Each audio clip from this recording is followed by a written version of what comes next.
MDMA കുറിച്ച് കുറച്ച് പഠിക്കാൻ കഴിഞ്ഞതുകൊണ്ട് എനിക്ക് സാധാപം തോന്നി.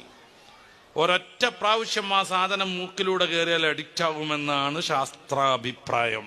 ഒരൊറ്റ പ്രാവശ്യം മൂക്കിലൂടെ കയറിയാൽ മതി. അതിന് പ്രത്യേകിച്ച് സ്മെല്ലില്ല എന്നുള്ളത് നമ്മൾ മനസ്സിലാക്കണം. അതിന്റെ ബേസിക്കൽ രൂപത്തിന് കളറും ഇല്ല, ടേസ്റ്റും ഇല്ല, സ്മെല്ലും ഇല്ല. എങ്ങനെ ഉള്ളിൽ കയറ്റാന്നർത്ഥം.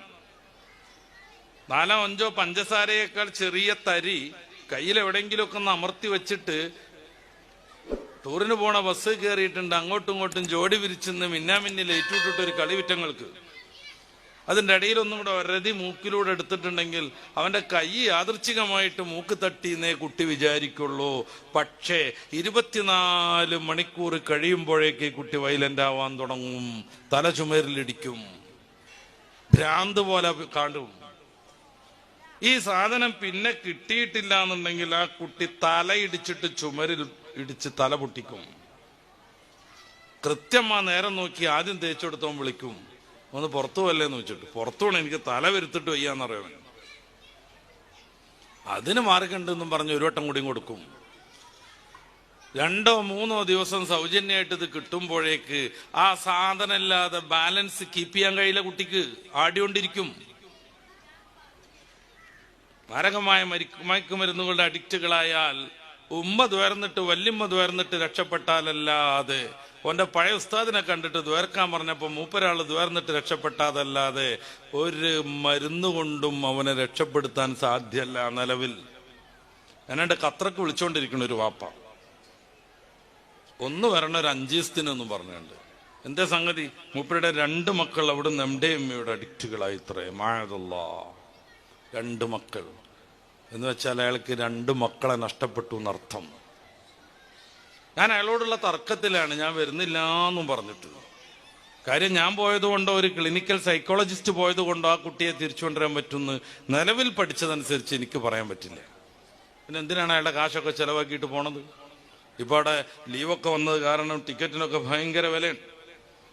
അയാളുടെ ടിക്കറ്റും അയാളുടെ വിസ ചെലവും പിന്നെ എന്നെ 4 ദിവസം അവിടെ പോറ്റാനുള്ള ചോറിന്റെയും കഞ്ഞിന്റെയും ചെലവൊക്കെ പാടെ സഹിച്ചിട്ട് ആ സാധു മനുഷ്യൻ എന്തെങ്കിലും ഒരു ഗുണം ഉണ്ടാക്കി കൊടുക്കാൻ പറ്റുമെന്ന് പ്രതീക്ഷ ഉണ്ടെങ്കിലല്ലേ നമുക്ക് പോകാൻ പറ്റുക.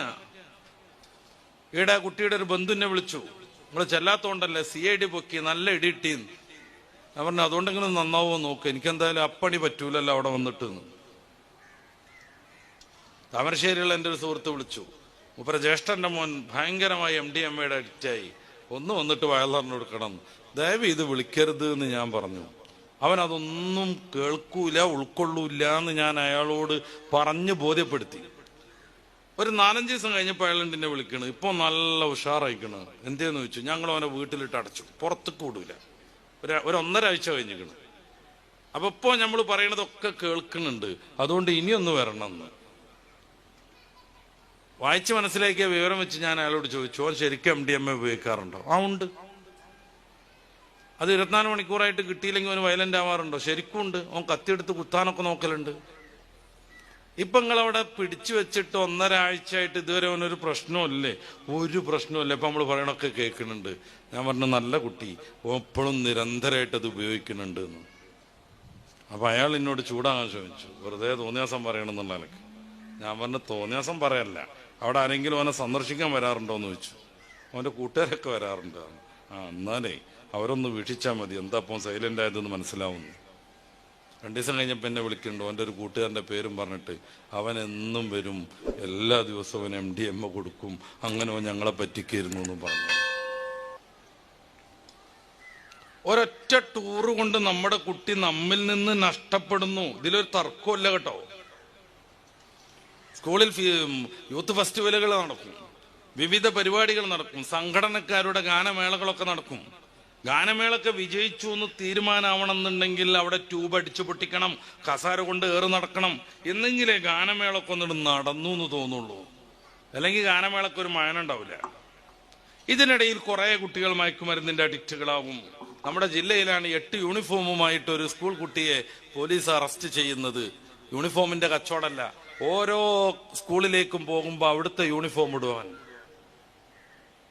എന്നിട്ട് അവിടെ പോയിട്ട് ഈ സാധനങ്ങളൊക്കെ വിതരണം ചെയ്യും.